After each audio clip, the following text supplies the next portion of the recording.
देखिए, ये पिछले 7 दिन के भीतर आपको जानकारी है कि ये दूसरा बड़ा खुलासा कोतवाली नगर पुलिस ने किया है। कोतवाली नगर पुलिस की टीम ने कुछ दिन से कुछ बदमाशों के बारे में जानकारी मिल रही थी, उनके पीछे लगे हुए थे। आज एक बड़े गैंग का खुलासा करने में सफलता प्राप्त की है। आपको जानकारी है 12 मोटरसाइकिल्स जो चोरी गई हैं शहर के विभिन्न स्थानों से, और इसके अलावा कुछ और मोटरसाइकिल्स जिनके बारे में चूँकि उसके इंजन नंबर, चेसिस नंबर वगैरह डिस्ट्रॉय करके उसको विरूपित करके जो है उसको विरूपित किया गया है, तो उसके बारे में जानकारी की जा रही है। लेकिन चूंकि हमारे पास समय की बाध्यता है, 24 घंटे के भीतर हमको इन मुलजिमों को माननीय न्यायालय के सामने अभिक्षा हेतु प्रस्तुत करना है, तो इसलिए अभी इतनी ही गाड़ियों के बारे में जो है जानकारी पूरी तरह से हो सकती है। एक प्रेस नोट आपको दिया जा रहा है जिसमें आपको सभी अभियुक्तों का जो क्रिमिनल हिस्ट्री है वो आपको मिलेगी।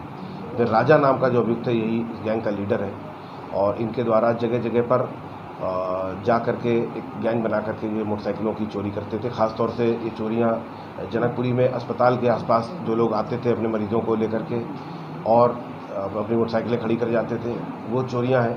साथ ही साथ सदर बाजार क्षेत्र की चोरी है। इसी गैंग का खुलासा करने के दौरान एक मोबाइल जो चुराया गया था एक महिला का भी कुछ दिन पहले सदर बाजार क्षेत्र में, जिसकी घटना पंजीकृत है, उसका भी खुलासा हुआ है। इनसे पूछताछ करके विवेचना के क्रम में और अधिक गहरी जानकारी करने का प्रयास किया जाएगा।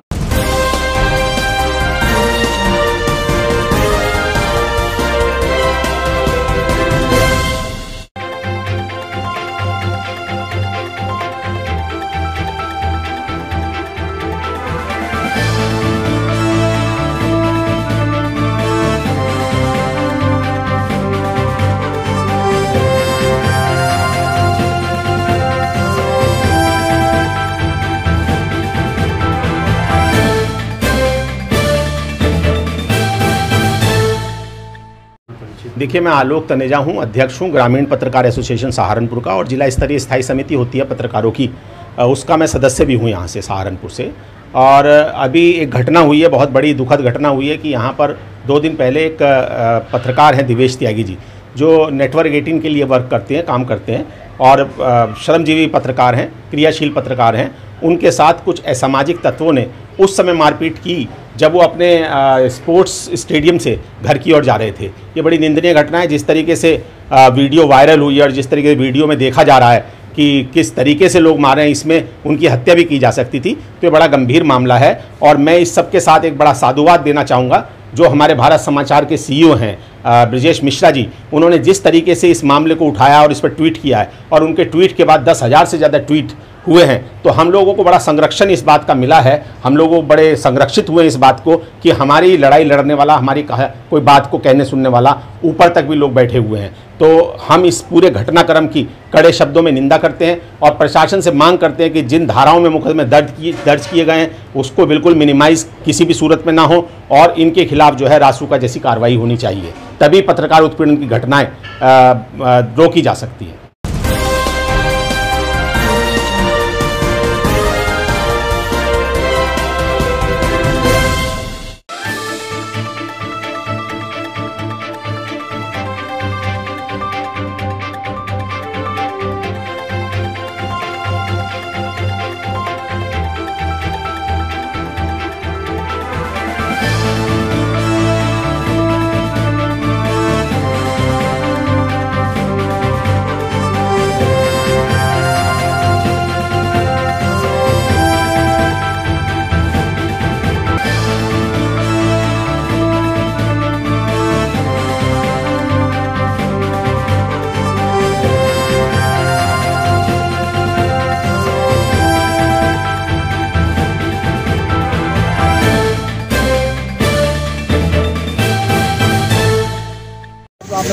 आज का हमारा प्रोग्राम 17 सितंबर बेरोजगार दिवस के रूप में मनाने का हम लोगों ने, सभी कांग्रेस जनों ने, सभी फ्रंटल संगठनों ने काम किया है, और बेरोजगारी की हमने चिता जलाने का काम किया है। ये सरकारें जो रोजगार के साथ खिलवाड़ कर रही हैं और युवाओं को बेरोजगार करने का काम कर रही हैं, जिन लोगों के पास रोजगार था उनसे भी छीनने का काम कर रही हैं। वादा करती थी कि हर साल 2 करोड़ युवाओं को रोजगार दिया जाएगा, परंतु ये सरकारें रोजगार तो क्या देती, जो रोजगार हमारे युवाओं के पास था उसे भी छीनने का काम कर रही हैं। प्रत्येक चीज़ को निजीकरण करने का काम कर रही हैं और युवाओं को बेरोजगार करने का काम सरकार कर रही है। GDP पर सरकार का कोई जवाब नहीं है, बेरोजगारी पर कोई जवाब नहीं है, जवाब है तो केवल रिया चक्रवर्ती और सुशांत चक्रवर्ती को दिखाने में और उसमें लगे हुए।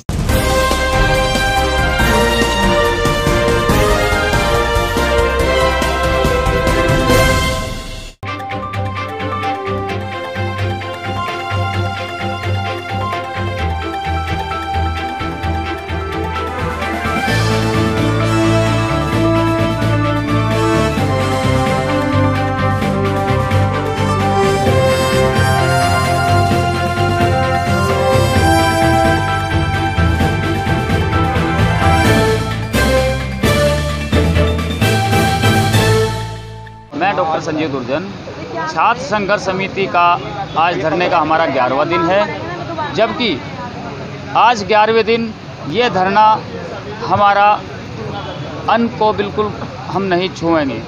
जब तक हमारी मांगें पूरी नहीं होगी, जब तक हम अन्न का हाथ नहीं लाएंगे। दूसरा, सरकार का या प्रशासन का कोई भी व्यक्ति अभी हमारे बीच में आ गए, छात्रों के बीच में आ गए, सूद बूद नहीं ली, रात दिन स्टूडेंट्स यहीं बना रहे, यहीं खा रहे और यहीं पढ़े दिन रात। लेकिन शासन और प्रशासन ने किसी ने अभी तक ये नहीं पूछा कि आखिरकार छात्रों की समस्या क्या है। तो जी, मेरा ये कहना है कि ये शासन कितना लापरवाह हो चुका है कि देश का जो भविष्य है उसे बिगाड़ने पे तुला हुआ है।